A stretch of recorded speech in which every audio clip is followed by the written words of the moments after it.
ambapo ni jumuiya 8 wanasali hapa ili kwamba kama mtaa wawe na chanzo kidogo cha mapato. Ndiyo, kanisa limejengwa kwa uhisani huo, na humu ndani kumekamilika kabisa. Kuna mabenchi haya, waamini wanaketi humu, kina mama, kina baba, na humu wanasali jumuiya hizo 8 kama nilivyosema, lakini pia wanafunzi wa TYCS kutoka shule yetu ya sekondari ya Utalingolo wanasali humu ndani. Wanapata misa kila Dominika saa 12:30 asubuhi, na kutoka hapo basi naelekea huko parokiani. Pande huu mabenchi haya matatu wanakaa watoto wa kiume, alafu pande huu mwingine mabenchi haya matatu wanakaa watoto wa kike, na unaona hapa kuna spika, alafu kuna kinanda. Kinanda hiki kimenunuliwa kwa jitihada za wanamtaa hapa, lakini pia wanafunzi wa TYCS walichangishana fedha, kaomba kwa wazazi wao, wakaweza kununua kinanda hiki ambacho kimegharimu $3,100,000 mpaka tumefika. Tunamshukuru sana mwisani kweli, kama unaweza kuona kanisa zuri kabisa, na watu wengine hudhani kwamba pengine ni kanisa la parokia, lakini kumbe ni kanisa la mtaa tu. Kila kitu unachokiona humu kimegharimiwa na yeye, hadi hizi mabo za mimbari na altare aliagiza huko Mbeya kwa gharama kubwa. Kwa kweli tunamshukuru sana sana yeye na familia yake kwa ujumla, familia kwa kukubali wazo hili ambalo baba aliona kwamba ingefaa asaidie kama shukrani yake kwa Mungu, kama kumrudishia Mungu sifa na utukufu, ajengee nyumba Mwenyezi Mungu, watu waweze kusali, watu waweze kumwabudu Mungu. Ni jambo kubwa sana. Kwa hivyo tunamwombea ili ufadhili huo aliofanya kweli na yeye mwenyewe umpe faraja moyoni mwake, kwamba amechangia uchungaji kwa namna hiyo kwa njia ya kujenga kanisa. Hapa pembeni ni sakrastia, funguo tunazo hapa, lakini ni sakrastia, na huku nje kama nilivyosema basi ni shamba kwa ajili ya kujitegemea.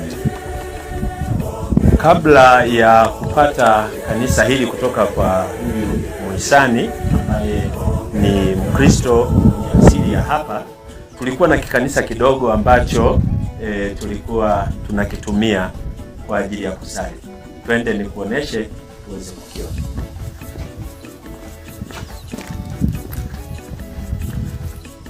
Hicho unachokiona ndio kikanisa ambacho kabla ya kupata kanisa hili kubwa tulikuwa tunatumia hapo kwa ajili ya ibada na sadaka ya misa takatifu. Siku moja huyu mwenzetu aliwahi kufika hapa, tulikuwa tuna misa hapo, walikuwepo mapadre wachache wazao wa hapa, akaona jinsi kikanisa hicho kilivyojaa Wakristo wengi na tumebanana humo ndani. Hapo walipoanza kupata mawazo, na siku moja ndio akaja na wazo hili kubwa ambalo sasa limefikia utimilifu wake. Tunaendelea kumshukuru. Kanisa letu ni zuri na lipo barabarani kabisa, kama unavyoweza kuona kibao kinachotambulisha kanisa letu, kigango cha Mtakatifu Emmanuel, parokia ya familia takatifu Utalingolo. Pale kuna namba ya mtaa, kuna namba ya kitongoji, ni njiani kabisa, kila mmoja anaweza kufika akasali hapa. Na hasa nitoe wito kwa vijana, shukrani zetu kwa Mungu, shukrani zetu kwa muhisani ni kutumia kanisa hili. Maana dunia na mambo yake yanapita, lakini mambo ya kumtafuta Mungu, ufalme wa Mungu ni wa kudumu. Nitoe wito kwa vijana kutumia kanisa hili kwa kusali, hasa siku za Dominika. Naam, tumefika sasa katika kanisa letu la tatu, kanisa la mtaa wa Iliwa. Kama unavyoweza kuona katika kibao hiki cha anwani ya makazi, naonesha wazi kwamba ni kanisa la mtaa wa Iliwa. Hapo wameandika kigango cha Iliwa, lakini hakina hadhi ya kigango. Huu sisi tunayoita ni mtaa. Hapa zinasali jumuiya tatu, wanakutana Dominika hapa, au kwa misa au kwa ibada. Na eneo hili tulifadhiliwa na familia ya marehemu Sabinus Ngole.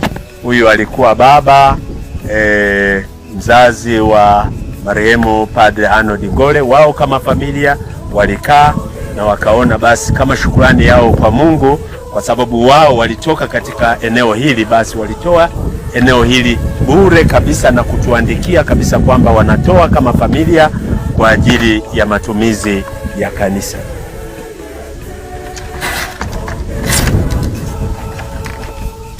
Karibu sasa tuingie humu ndani. Kanisa hili tayari tumeingiza umeme. Waamini wamejitahidi kuingiza umeme, lakini pia kama mnavyoweza kuona kuna mabenchi hapa. Haya pia nayo ni mchango wa uhisani wa baadhi ya watu wenye origin ya hapa ambao wametoka hapa, wako huko mjini. Kuna ndugu yetu mmoja anaitwa Mwangwada, na yeye ndio mchango wake kwa ajili ya huku nyumbani kwake. Na kama mnavyoweza kuona, hii ni altare, na hapo ni mimbari. Tunafanya misa hapa mara nyingi kila baada ya Dominika moja. Dominika moja wanapata misa, Dominika moja ni ibada, na tunaendelea namna hiyo. Namshukuru Mungu sana kwa ajili ya familia hii ambao pasipo gharama zozote walitoa eneo lao hili, urithi wao huu uwe kwa ajili ya kanisa. Na hawajatoa hapa tu. Kabla ya hapa tulikuwa kwenye eneo jingine, nalo pia ni la familia hii. Kwa bahati mbaya tumekwisha kukivunja kile kikanisa ambacho tulianza kukitumia. Kipo mbali kidogo kutoka hapa. Ni familia hii walitoa, na hapo kama mtaa wanatumia kwa ajili ya kupanda mahindi na mazao mengine. Sasa tunaweza tukatoka hapo nje. Kiwanja hiki sio kikubwa sana, lakini sio kidogo sana. Kidogo pana parachichi kwa ajili ya wanamtaa kujikimu kama mtaa kwa ajili ya shughuli mbalimbali za kanisa. Twende nikuoneshe eneo. Eneo letu linaishia hapo. Barabara hii ndiyo mpaka, kuanzia barabara kuja huku ndiyo eneo letu linaishia hapo. Kama mnavyoweza kuona, kuna hayo mahindi na humo ndani kuna parachichi za mtaa wetu kwa ajili ya kujikimu kama mtaa. Namshukuru Mungu sana kwa ajili ya moyo wa waamini katika eneo hili, maana hapa zinasali jumuiya tatu tu, lakini wanajitahidi sana kujituma katika kuendeleza parokia yetu. Basi kimuhtasari, hii ndiyo parokia yetu ya Familia Takatifu Utalingolo inayopatikana katika Jimbo Katoliki la Njombe. Nitumie nafasi hii kutoa mwito kwa waamini wote wa parokia yetu, na hasa vijana, kulipenda kanisa, kumpenda Mungu, kumtumikia Mungu wakati wao huu wa ujana wao, wakati huu wa mchana, wanapoweza kutembea, wanapoweza kufanya nini. Siku zinakuja, jioni yao inakuja, watakaposhindwa kabisa kufanya hayo yote, watumie nafasi hii kwa ajili ya kumtukuza Mungu. Niwashukuru sana wadau wetu wote, hawa wanaoishi hapa na wale wanaoishi katika majimbo mengine, mikoa mengine, kwa ufadhili wao wa mara kwa mara kwa parokia yetu. Mshukuru Mhashamu Baba Askofu kwa utume ambao anaufanya kupitia sisi wahudumu wasaidizi wake katika parokia zetu. Asanteni sana na Mungu awabariki.